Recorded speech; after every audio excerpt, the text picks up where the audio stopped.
धर्म संकट में फंसा भारत। ईरान ने दी इजराइल को न्यूक्लियर धमकी। भारत में भी हो चुके हैं बम धमाके की ये घटना। दो देशों की दुश्मनी में भारत के सामने आई दुविधा। एक तरफ है सच्चा दोस्त तो दूसरी तरफ भारत का निवेश। भारत का व्यापार ठप करेगा इजराइल। दोस्तों, भारत जिसे दुनिया में सबसे शांतिप्रिय देश माना जाता है, जिसके हर देश से संबंध अच्छे हैं, आज वही धर्म संकट में फंसा हुआ है।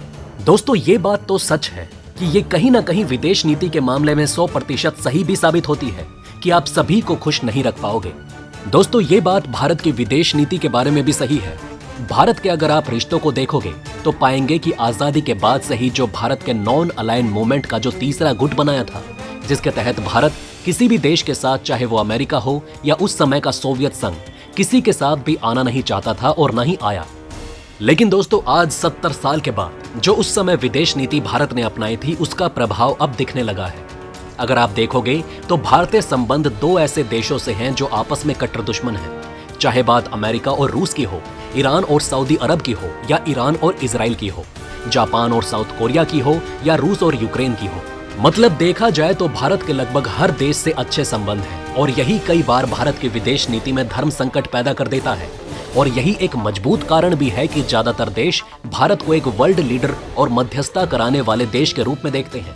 और अब यही अच्छे रिश्ते भारत के लिए नई मुसीबत बन रहे हैं। जी हां दोस्तों, यूक्रेन रूस युद्ध के बीच ईरान ने इजराइल को धमकी दी है कि अगर उसने उसके परमाणु ठिकानों की तरफ देखा भी तो उसके दूसरे सबसे बड़े शहर तेल अवीव पर मिसाइल हमले कर नास्ते नाबूद कर देगा। दोस्तों, तेल अवीव भूमध्य सागर के किनारे बसा सबसे महंगा शहर है। ईरान की सरकारी प्रसारण कंपनी ने एक वीडियो जारी किया है जिसमें दावा किया गया है कि ईरान के परमाणु स्थलों पर एक इजरायली हमले की प्रतिक्रिया क्या होगी। इस वीडियो में ईरान ने चेतावनी दी है कि मिनटों के भीतर इजराइल के तेल अवीव समेत दूसरे शहरों पर रॉकेट और मिसाइल दागकर उसे तबाह कर देंगे। एक खबर के मुताबिक ये वीडियो 17 दिसंबर को ईरान के राज्य नियंत्रित IRIB TV2 पर प्रसारित हुआ और सोमवार को वॉशिंगटन स्थित middle east media research institute monitor समूह द्वारा रिपोर्ट किया गया। इजराइल ने ईरान को परमाणु हथियार प्राप्त करने से रोकने की कसम खाई है और बार बार कहा है कि उसे अपना अस्तित्व बचाने के लिए ईरानी न्यूक्लियर प्रोग्राम पर हमला करने का अधिकार है। दोस्तों, वीडियो क्लिप में कहा गया है कि इजराइल ने हाल ही में ईरान पर हमला करने के मकसद से अमेरिका के साथ युद्ध अभ्यास किया था। वीडियो में कहा गया कि मान लें कि अगर इजरायली जेट ईरान के नातंज परमाणु साइट तक पहुंच जाते हैं तो उसे नुकसान पहुंचाने की कोशिश करते हैं तो ईरान पल भर में वही इजरायली जेट को तबाह कर देगा। और अगर वो हमले कर ईरानी आकाश से वापस लौटने में कामयाब रहा तो भी घंटे भर के अंदर तेल अवीव शहर को तहस नहस कर देगा। इस बयान के बाद वीडियो में सतह से सतह पर मार करने वाली कई मिसाइलों की लॉन्चिंग और उसकी मारक क्षमता को दिखाया गया। वीडियो में कहा गया कि ये मिसाइल 7 मिनट के अंदर ही इजराइल के सभी ठिकानों को खत्म कर देंगे। वीडियो में यह भी कहा गया कि इजराइल के पास भी डिमोना में एक परमाणु शस्त्र का ठिकाना है जिसे वो छिपाता रहता है, उसे भी वो पल भर में तबाह कर देगा। दोस्तों, मैं आपको बता दूं कि पश्चिमी एशिया में वर्चस्व की लड़ाई में हाल ही के दिनों में इन दोनों देशों के बीच फिर से तनाव बढ़ चुका है। इजराइल के राजनयिकों का मानना है कि ईरान के परमाणु कार्यक्रम के अलावा पश्चिमी एशिया के लेबनान में हिजबुल्लाह और गाजा में इस्लामिक जिहाद का एक नेटवर्क तैयार किया जा रहा है जो इजराइल के इलाकों की शांति के लिए खतरा है। ईरान हासिल करने वाला है परमाणु बम। दोस्तों, ईरान के परमाणु हथियारों पर केवल इजराइल चिंतित नहीं है बल्कि सऊदी अरब भी है।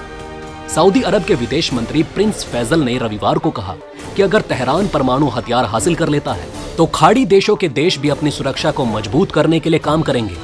दोस्तों, मैं आपको बता दूं कि ईरान और अमेरिका के बीच साल 2015 में ओबामा प्रशासन के साथ परमाणु हथियारों को लेकर समझौता हुआ था, लेकिन साल 2016 में डोनाल्ड ट्रंप का प्रशासन इस समझौते से बाहर आ गया और अमेरिका ने ईरान पर कई कड़े आर्थिक प्रतिबंध लगा दिए। इस दौरान अमेरिका और सऊदी अरब से संबंध काफी मजबूत हो गए और ईरान पर लगे अमेरिकी प्रतिबंध सऊदी अरब को राहत पहुंचाने वाले थे। लेकिन अब अमेरिका एक बार फिर से ईरान के साथ परमाणु हथियारों को लेकर नए सिरे से समझौता करना चाहता है। हालांकि अभी तक बात नहीं बनी है क्योंकि ईरान की एक शर्त यह भी है कि वो समझौते में फिर से तभी आएगा जब अमेरिका प्रतिबंध के दौरान हुए नुकसान की भरपाई करेगा। लेकिन इस बीच संयुक्त राष्ट्र ने ईरान के परमाणु कार्यक्रम को लेकर गहरी चिंता जताई है और यूएन रिपोर्ट्स में कहा गया कि अगले 1-2 साल में ईरान खुद के परमाणु बमों का निर्माण कर लेगा। रूस यूक्रेन युद्ध के कारण ईरान के साथ रुकी हुई थी बातचीत। दोस्तों, परमाणु हथियारों को लेकर ईरान और पश्चिमी देशों के बीच की बातचीत रुकी हुई है और पश्चिम का कहना है कि बातचीत रुकने की वजह से ईरान की अनुचित मांगे हैं। वहीं यूक्रेन पर रूसी हमले के बाद पश्चिमी देशों का ध्यान भी ईरान से हटा हुआ है, लिहाजा बातचीत को लेकर कुछ खास पहल नहीं की गई। इसी बीच ईरान में 22 साल की लड़की महसा अमीनी की पुलिस हिरासत में संदिग्ध मौत के बाद शुरू हुए देशव्यापी प्रदर्शन ने एक बार फिर से दुनिया का ध्यान ईरान की तरफ खींचा। हालांकि सऊदी अरब हमेशा से ईरान के साथ चलने वाली परमाणु वार्ता को लेकर संदेहास्पद रहा है। कार्यक्रम के दौरान सऊदी विदेश मंत्री प्रिंस फैजल ने कहा कि सऊदी अरब ने परमाणु वार्ता के पुनर्जीवित कराने के प्रयासों का समर्थन किया, लेकिन सऊदी की शर्त यह है कि बातचीत का प्रयास शुरुआती पॉइंट के साथ हो, न कि अंतिम पॉइंट के साथ। भारत है धर्म संकट में। अब दोस्तों, ये अरब देशों और ईरान और इजराइल के बीच की लड़ाई में भारत फंस जाता है और दोस्तों इसका प्रभाव भारत पर भी पड़ता है। आपको याद होगा कि इन दोनों ही दुश्मनों के बीच 2021 जनवरी के महीने में दिल्ली में इजराइल के दूतावास के बाहर ही एक खाली गाड़ी में बम धमाका हुआ, जिसका सीधा सीधा आरोप ईरान पर लगाया गया। अब दोस्तों, इजराइल जहां भारत का सच्चा दोस्त है और डिफेंस से लेकर एग्रीकल्चर, तकनीक क्षेत्र और कई अन्य क्षेत्रों पर, साइबर सिक्योरिटी के क्षेत्र में जहां भारत और इजराइल मिलकर काम कर रहे हैं, वहीं दूसरी ओर चीन को काउंटर करने के चक्कर में भारत रूस और ईरान के साथ जो नॉर्थ साउथ ट्रांजिट कॉरिडोर को लेकर समझौता हुआ, वो भी अब भारत के लिए चिंता का सबब है।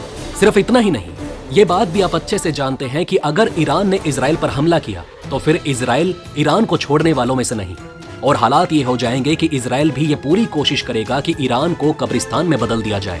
और दोस्तों, ऐसे में भारत ने जो निवेश किया है, खासकर चाबहार पोर्ट का, जो भारत ने ईरान में निर्माण किया है, उसकी मदद से जो भारत मध्य एशिया और यूरोप में अपने सामान का निर्यात कर रहा है, और साथ ही साथ जो उस नॉर्थ साउथ ट्रांजिट कॉरिडोर के सहारे जो चीन को काउंटर कर रहा है, वो प्लान भी भारत का फेल हो जाएगा। अब ऐसे में दोस्तों सवाल उठता है कि अब आखिर आगे क्या होगा। दोस्तों, कायदे में तो बात रही अगर मध्यस्थता की, तो वो तो नामुमकिन है। ईरान और इजराइल में शांति वार्ता होना मतलब भारत और पाकिस्तान में सुलह, जो कभी भी हो नहीं सकती, क्योंकि ईरान के परमाणु हथियारों को इजराइल अपने वजूद के लिए खतरा मानता है, और अगर ईरान ने जिस दिन हथियार बना लिए, उस दिन इजराइल का अस्तित्व खत्म हो जाएगा। इसलिए हर हालत में इजराइल ईरान के परमाणु हथियारों को खत्म करना चाहता है। बहरहाल दोस्तों, इस वीडियो में बस इतना ही। वैसे आपका इन खबरों के बारे में क्या कहना है, हमें कमेंट में जरूर बताएं। वहीं अगर आप चाहते हैं कि ऐसी इन्फॉर्मेशन ज्यादा से ज्यादा लोगों तक पहुंचे, तो इस वीडियो को शेयर जरूर करें, और अगर हमारी ये वीडियो आपको पसंद आई हो तो लाइक करना ना भूलिएगा। साथ ही अगर अभी तक आपने हमारे चैनल को सब्सक्राइब नहीं किया है तो प्लीज हमारे चैनल को सब्सक्राइब जरूर करें। खुश रहें, अपना ध्यान रखें। फिर मिलेंगे एक नई इन्फॉर्मेशन के साथ। तब तक के लिए जय हिंद, जय भारत।